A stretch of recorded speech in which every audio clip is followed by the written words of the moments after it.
বাংলাদেশ ও ভারতের মধ্যে কূটনৈতিক সম্পর্কের অবস্থা বর্তমানে অস্বস্তিকর শীতল। দুই দেশের উচ্চ পর্যায়ে সরাসরি আলোচনা কার্যত স্থগিত।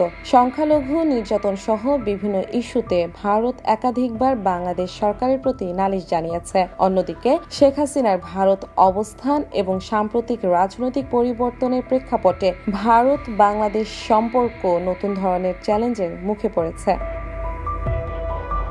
মাত্র কয়েক মাস আগেও বাংলাদেশ ও ভারতের সোনালী অধ্যায় বর্তমানে চরম শীতলতায় পৌঁছেছে। বাংলাদেশে অন্তর্বর্তী সরকার দায়িত্ব নেওয়ার পর দুই দেশের মধ্যে উচ্চ পর্যায়ে তেমন কোনো আলোচনা হয়নি।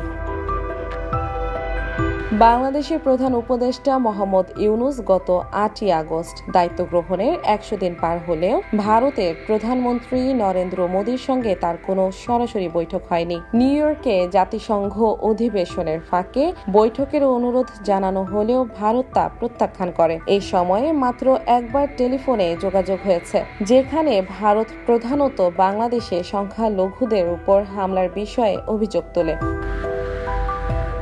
বাংলাদেশে ভারতীয় ভিসা কার্যক্রম কার্যত বন্ধ রয়েছে।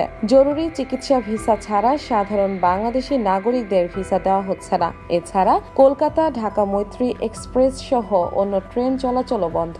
ভারতীয় বিভিন্ন সংস্থার নির্মাণ প্রকল্প এবং বিদ্যুৎ সরবরাহেও স্থবিরতা দেখা দিয়েছে। ভারতের প্রধানমন্ত্রী নরেন্দ্র মোদী বাংলাদেশ সরকারকে সংখ্যালঘুদের নিরাপত্তা নিশ্চিত করার বিষয়ে সরাসরি চাপ সৃষ্টি করেছেন। বিভিন্ন আন্তর্জাতিক সংস্থাও এই বিষয়ে উদ্বেগ প্রকাশ করেছে। সাবেক প্রধানমন্ত্রী শেখ হাসিনা বর্তমানে ভারতে অবস্থান করছেন। ভারত বলছে তিনি সাময়িক আশ্রয়ে আছেন, তবে বাংলাদেশের অন্তর্বর্তী সরকার তাকে ফিরিয়ে আনার কথা বললেও তাতে কোনো সাড়া মেলেনি। বাংলাদেশের পরিস্থিতি নিয়ে ভারতের কূটনৈতিক মহলে একাধিক প্রশ্ন উঠেছে। বিশেষজ্ঞদের মতে শেখ হাসিনার উপস্থিতি এবং সংখ্যালঘু নির্যাতন ইস্যু দুই দেশের সম্পর্ককে আরও জটিল করে তুলেছে।